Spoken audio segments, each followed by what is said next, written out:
it's a strange dichotomy because we've basically created our own worst enemy. Well, it's evil. And yeah, we've created our own evil entities. But yet we're in control of that. If we lived more consciously, we could defang those. Well, the thing is, people talk to me about... Or we can flip around and make them work for good. People talk to me about regulation and conservation, these different kinds of things. Yeah. Obviously, we want to live harmoniously and don't want to waste anything. But there's no way out of the current problem with regulations or conservation, because the whole system is a misapprehension of what is real. What is real is infinite abundance of energy. If we take, like we say, cell phones wave on the energy we can't see, but if you freeze all energy at absolute zero, you freeze everything at absolute zero, all molecular activity, there's still a background of energy that's equal potentially to 1 cubic centimeter, all the energy in the visible universe. Yeah. But we live in these white caps on the ocean, on this infinite sea of energy. Yeah. Now, people say, well, the uncertainty principle, you can't access that quantum vacuum, is what it's called. We don't know how to do it yet, but we have to wear the right glasses to begin with. Before we had the microscope, we thought people were dying from the plague. We thought there was the devil. Yeah. Once we got the microscope, we could see. Yeah. Well, the thing is, we have new glasses we can wear now, and we can start to see that these 1,000-year-old ways of being, this whole scarcity, supply and demand, the lesser of something more it's worth, kills life. That's not the way nature works. Nature doesn't make a value decision on whether or not to flow energy into a system when it needs it. It automatically flows it in the least action pathways and the most efficient principles possible. And we need to mimic nature. If we're going to have an economic order, it has to mimic nature. First of all, the universe is abundant, it's harmonious and creative. We need to mimic that system. And what we've had for 10,000 years, all the war, insurance companies, banking, all of this stuff is based on scarcity, protection of scarcity. Lebensraum, or whatever the hell it was, we need more land, we need more this, we need more that, we need the energy, blah, blah, blah. All of that's basically based, now we can see that all that's unnecessary. It's obsolete because we have abundance. We just have to know how to learn how to access it. Yeah. So this is all going to transform, and it's all coming from quantum physics, but the status quo is greatly restricting this, because it's not only going to mean a revolution in terms of our economics and our way of sharing with one another, but it's also going to change our journalism and our court system, because linear causality is the basis pretty much of everything. The other thing is I like to say this, and we can maybe end with this, because I know there's a lot to talk about, but if human capital, the ability to produce goods, services, intellectual capital, spiritual capital, whether it's the arts or higher levels of consciousness, it's beyond measure. We've never measured the extent of human possibility potential. And right now, we have more than half the planet deliberately kept out of work in order to sustain the current system of scarcity. It's probably much higher than half now today. And it's basically enslaved by a false scarcity. If money is a meaning we make up back by nothing, how can it ever be scarce? It should match what's real. But the other thing is, so if human capital is unlimited, and we share the earth, a priceless asset, like the Mona Lisa, they can't put a price on it. It's in another paradigm. It's priceless. Earth is priceless. If we share this, that's certainly enough collateral for anything. Right? So if we comes down to management. If human capital is unlimited, we share a priceless asset called Earth, and we're spinning in a universe of infinite energy, what's all this talk of scarcity about? Exactly. And that's what I try and get to in the Paradise section of the Divine Comedy. Yeah. But the first part is exploring the hidden psychological structures, mainly of the elite, because they're hidden, and bring them to the surface, because we have to get to what's real here in order to formulate in purgatory the corrective strategies and rebuild the country. To rebuild the country. And unleash, human potential. Rebuild the country is one thing, but rebuilding the whole world actually is what needs to happen. It starts, of course, everything starts on a small scale, as it should.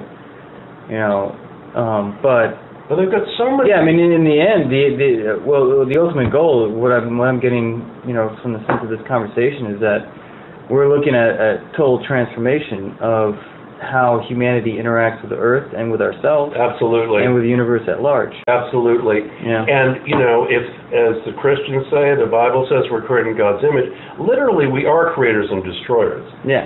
I'll just say this, because we talked about people say you can't get something from nothing. Yeah. But here literally is an idea. The photon, which is really different from other quanta, it's a particle of light, right? Greek quanta. It's really different from other quanta in that it has no mass. And it has no space-time, because without it there is no space. In other words, as the photon slows, mass, space, and time come into existence. So the photon really doesn't travel anywhere. Its bandwidth of our dimension is really the way to think of it. But as the photon is before mass, space, and time. But as the photons slow, and Einstein said this, the matter is condensed light. As the photon slows, subatomic particles come into existence, other quanta, which are kind of half real, half unreal. They have mass, space, and time. Then if you consider the photon on its life journey, this descent into matter, from infinite possibility, a photon could be infinite power. But as it slows, it forms mass, space, and time. Then as it slows more, it gives up energy to form bonds to bring those quanta together into atoms. Now remember, pretty finite number of atoms in the periodic chart. Why that number? Okay? So here now, again, we're on the life journey of the photon. Then as the photon falls farther, it gives up energy to form bonds for molecules. And there are many different kinds of molecules. So the whole thing is entropic up to that point. The photon descends, gives up energy to form particles, gives up energy to form atoms, gives up energy to form molecules. Okay, each more and more complex, each more and more, each which includes what came before, and each enabling it to create more things.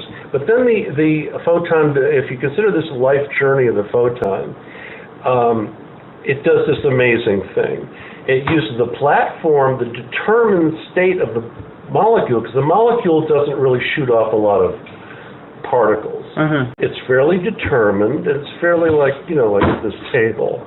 It's the photon then does a U-turn, starts taking energy from the environment now, forms polymers, cells, plants, animals, human beings, each at a higher level of perfection, each at a higher level of freedom than the one before, each including what came before it. So we're as different from animals as plants or animals are from plants in terms, because but we also incorporate them as we can. But we can also invent things that fly, and we can study our own source, which monkeys can't. I mean, we're our own species. And so this is the whole Darwinian argument, because industrialists always like people to think they're, dehumanized and they're less than, and they can control people by thinking they're pieces of shit, and get them to buy more products. Destroy the self-esteem. Destroy the self-esteem and the temple of the whole human consciousness. But if we look at then the descent of the photon, the turn and the rise, that matches every creation myth on the planet. Indeed. The fall, the resurrection, and the resurrection of the turn of the resurrection. But this photon to us is literally nothing, because once observed, it's annihilated. Yeah. And it has no mass, and it really has no location, because space-time is prior to space-time. Yeah. So science. Yet it can't be destroyed or created. It just recombines. Right, in this dimension. Yeah. But the thing I'm getting to is this. The photon, so this is the life journey of the photon. So what does it do? It does all these things. Mm-hmm. And what is its highest achievement?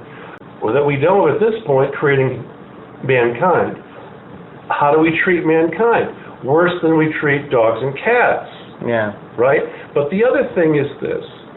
The three parameters of science, mass, space, and time. The photon is really, quanta are really action. They're really verbs, they're not really nouns. Mm-hmm. So what is the photon? The photon is a purposive action to become. And they've actually shown that it has a spin and a learning cycle. There's actually a learning cycle. Would there be an analogy linguistically to like the infinitive form of a verb? Well, maybe. Let's talk about that in a minute. I just want to finish with this, because I would like to explore that.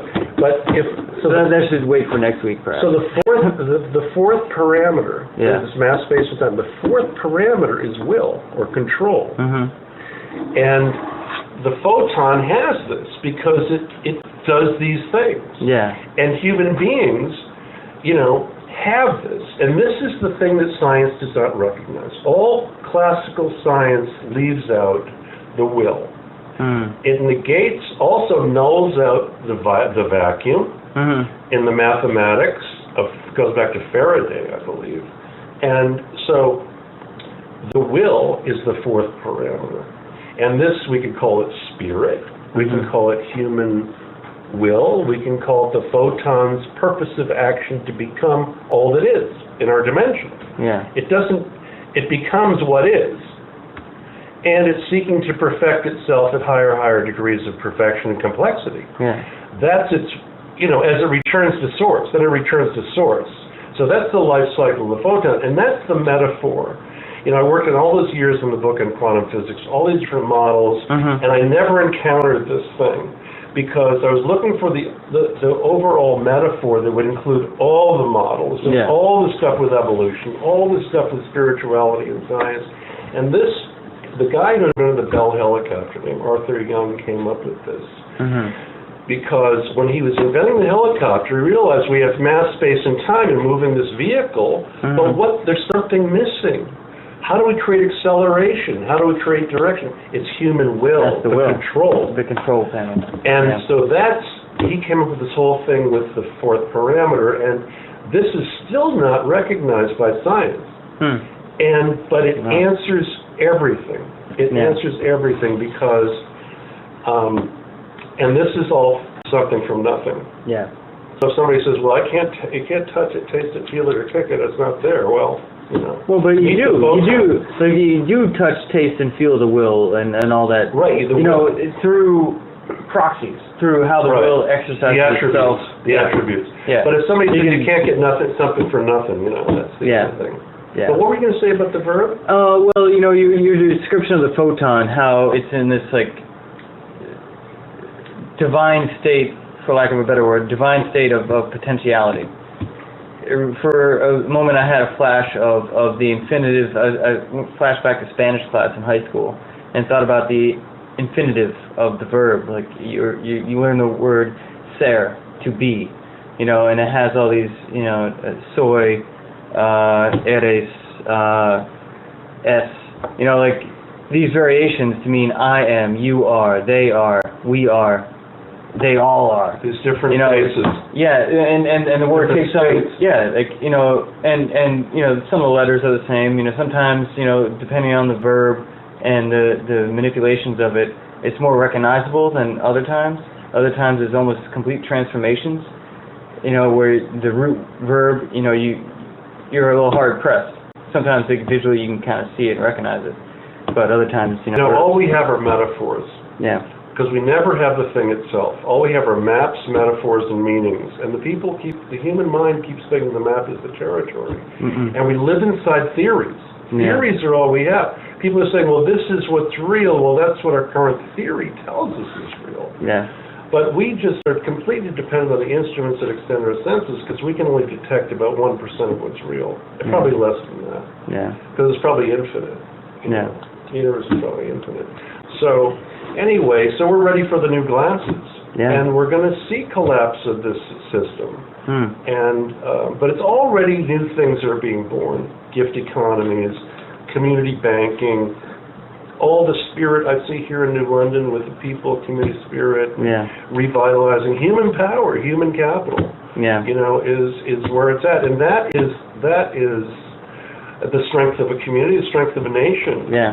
And that's what we need to get to. But the politics at this point are so. We ask them, well, what about the post office, and what about the war? What about 9/11 and this current long war? And as we talked about earlier, least action pathways. That nature does everything in the most efficient form possible. Science cannot conceive of anything nature does in a more efficient way than it already does. It's called least action pathways. Nature, whether it's you're throwing a ball through the air, it'll take the curve, will always be the precise least action pathway of the that it'll choose, that it manifests. And everything in nature is that way. So if we use nature as the model, and we call it science and discovery when we bring up these things in the spine refining net all the time, and say, oh, that's science. But actually, no, that's the miracles of nature. And it's like the nature is a fast and light interconnected network, like the internet. It's communicating with itself at all levels of creation, at all time, it's interpenetrated. So the internet might be a manifestation of our own collective unconscious. In a way, and it could be actually part of evolution. Well, the thing is, too, how we create a universal mind. The thing is, too, is we bring these things up, we realize their possibilities, and they mimic what already is. Because that's what we desire. But, of course, we're waking up. We're, there's a little thing in my Alice book where Alice is flying through the universe with some scientists. The one that's printed in German there? I have an English one. I'd love to read that. I'd give it to you. He says, well, what holds the universe flying through the stars? Well, you're probably asking what holds the universe together. Okay, Professor, what holds the universe together? Well, we can say the strong and the weak nuclear forces. We can say electromagnetism, and we can say gravity. And she says, well, what about love? And, that's a force of attraction that makes everything new again, like all these other things. And what if we're just calling them all different things, and the vibration is really a continuum called love? And that this is, we call this, and we call this that, and we call this, but it's really, maybe we're the unified field.